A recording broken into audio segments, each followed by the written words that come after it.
উঠতেছে একটা জমিদার, ঠিক আছে। আর আমি তো বলছি যে আমি সুন্দর কবুতর ছাড়া কবুতর পালবো না। থাকবে এটা কেমন হবে দেখেন, পানিটা ভালোভাবে খাক। আসসালামু আলাইকুম, সবাই কেমন আছেন? আমি মিতুল বিজন পেট থেকে বলতেছি। আল্লাহ রশিদ রহমত আপনার দুয়া ভালো আছি, মনটা অনেক ভালো। কারণ আমার কবুতর গুলো অসুস্থ হয়েছিল, কবুতর সুস্থ হয়ে গেছে। আর একজন কবুতর বালক হিসাবে কবুতর সুস্থ থাকলে আর কিছু লাগে না, কবুতর সুস্থ দেওয়া হলো সবচেয়ে বড় বিষয়। আর যাদের কবুতর অসুস্থ আছে ইনশাল্লাহ সুস্থ হয়ে যাবে, জাস্ট রোগটা যদি আপনি ধরতে পারেন আপনার কবুতর সুস্থ হয়ে যাবে। যারা মূল ভিডিও যাই, মূল ভিডিও বুঝতে পারবেন, শুরু থেকে লাস্ট পর্যন্ত বোঝার চেষ্টা করবেন। চ্যানেল নতুন সাবস্ক্রাইব করে দিবেন, ফেসবুক পেজ দেখে পেজটা ফলো করে আমার সাথে থাকবেন। এই যে আমাদের কবুতর গুলো আমরা সকালবেলা উড়াইছিলাম, আর আজকে নর্মাদি গুলো একত্রে উড়াইছি। নর্মাদি গুলো একত্রে উড়াইলে আমার কবুতর উল্টা পাল্টা হয়ে যায়। তারপরেও কয়েকদিন পরে পাল্লায় নামবো ইনশাল্লাহ, 25 তারিখ থেকে শুরু করে দিব পাল্লা, আর দেরি করবো না। আলহামদুলিল্লাহ প্রত্যেকটা কবুতর সুস্থ আছে। আর কবুতর সুস্থ দেয় একজন কবুতর পালকের প্রধান কাম্য। জমিদার আছে উপরে উঠে বসে রয়েছে, ম্যাক্সিমামে আছে আপনার নর কবুতর। মাটি দু একটা ঢুকছে, মাটি ঢুকে দু একটা, একটা মাটি ঢুকছে, ঢুকবে স্বাভাবিক। মাঝে মধ্যে নর মাটি গুলো একটু দিতে হয় বাড়ির প্রতি টানার জন্য। আলহামদুলিল্লাহ আমাদের কবুতর গুলো ঠিক আছে, সুস্থ আছে আলহামদুলিল্লাহ। আর এখন আপনার যেটা করবেন, ঠান্ডার কোর্সটা করাবেন। ঠান্ডা একটা চমৎকার ওষুধ আছে, এর আগেও দেখাইছি, আজকেও দেখাবো। আমার কাছে বেস্ট ওষুধ মনে হয়, মানে দেশীয় ওষুধের ভিতরে সবথেকে বেস্ট ওষুধ মনে হয় আমার। ওটা দেখাই দিচ্ছি, ওষুধটা পরে। এদিকে আমাদের লেবু ধরছেন, 12 মাসের লেবু, যেখানে একটা ধরছে ওই কোনার একটা আছে নিচে, এদিকে আরো আছে। আর কিছু জমিদার আছে, উঠতে আসছে একটা জমিদার, ঠিক আছে। রানিং নিয়ে আসবে একটা উঠতে আছে। আর এদিকে আছে আপনার কয়টা, 2 4 6 8টা উঠতে আছে। এই 8 কবুতর ওই ছাদে আসছে না, ওই বিল্ডিং এ নাই আমাদের। আজকে আমরা কবুতর একটু কৃমি গোছ করাবো, যেগুলো আমরা পরবর্তীতে ই করছিলাম এগুলা। আমাদের খাকি পেয়ার বাইকনা মাসুদের কবুতর। আর আমি তো বলছি যে আমি সুন্দর কবুতর ছাড়া কবুতর পালবো না। থাকবে এটা কেমন হবে দেখেন, আমি বলছি আমার কবুতর সাদা থাকবে সমস্যা নেই, কিন্তু লাল গিয়ে থাকবে।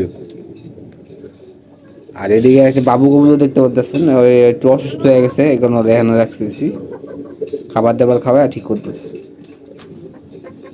আমার তাল কবুতর গুলো এবার ডিম বাচ্চা করবো ইনশাল্লাহ। ডিম পারবে, যেহেতু মাদি মাদি মুসলি করে ডিম পারবে। আর লবটা অনেক পরিবর্তন আছে, জাস্ট একটুখানি পরিবর্তন আপনার দেখাই, বুঝছেন। এই সিস্টেম মানে আরো খাঁচা থাকবে, এই সিস্টেম গুলো মিনিমাম এখন 3 জোড়া দেওয়া যাবে, ঠিক আছে, 3 জোড়া দিব। আর এখানে ধরেন 3 জোড়া, এখানে 3 জোড়া, বাস 9 জোড়া কবুতর থাকবে। গুল্লা কবুতর যেগুলো আছে এগুলো থাকবে, এগুলি করে দিব। যে আমাদের সালসা বানাইছিলাম, সালসা, এই সালসা এটা আমার সিজন পার হয়ে যাবে, এবং 12 মাসে আমি খাওয়াই সালসা।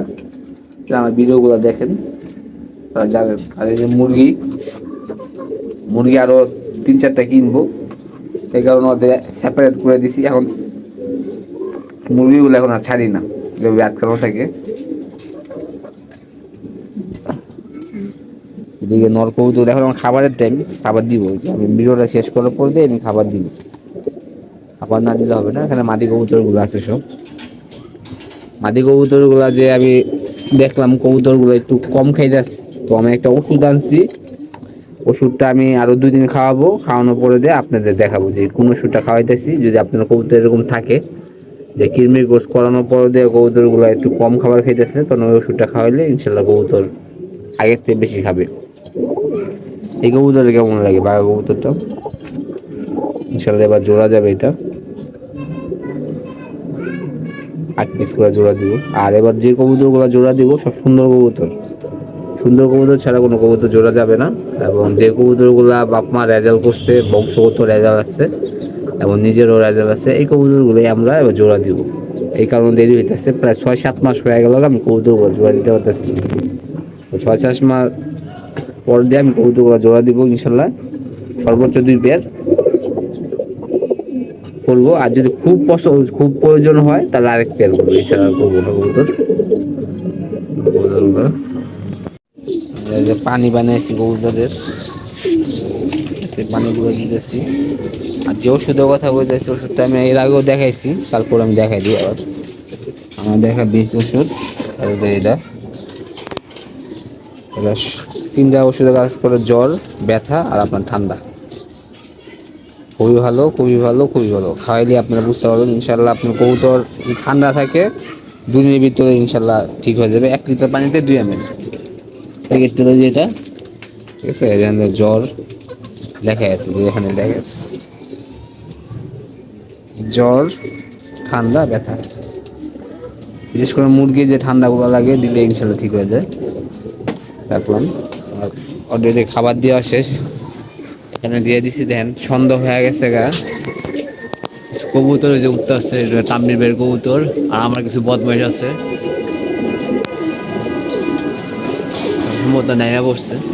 ওই দেন কিনারে উঠতে আসছে, দেন কিনে এই যে 2টা উঠতে আসছে, এটা আমার। আর এই পাশে একটা কবুতর আছে, দেখা যায় কিনা একদম সাইড কোনাবর, না দেখা যায় না। রং মারা কবুতর আসছে, একটা ভিডিও আমি করে রাখছি, অ্যাড করে দিতেছি। এই যে কবুতর, যে তাম্বির বের। আর আমার এখানে আছে 2টা 4টা মোটমাট কবুতর, 7টা বাইরে আছে। এখানে আছে 3টা, এখানে আছে 2 2 4টা। সকালবেলা উঠছে, একটু পর পর নামে, আবার উপরে উঠবে, নামে আর উপরে উঠে দেন উপরে যেতেছে। তো এবার যে কবুতরগুলো দেখলাম, কবুতরগুলো কথাই শোনা না, খালি একটু গল্প উপরে উঠে নিচে নামে। পানি দিয়ে দিচ্ছেন, পানিটা ভালোভাবে খাক। এরপরে আমরা এগুলো দিয়ে দিব, দিলে আমার শেষ। পরে আমরা আস্তে করে চলে যাবো, কারণ এখানে বেশিক্ষণ থাকা যাবে না। কবুতরের সময় দিতে হবে, সময় লাগে।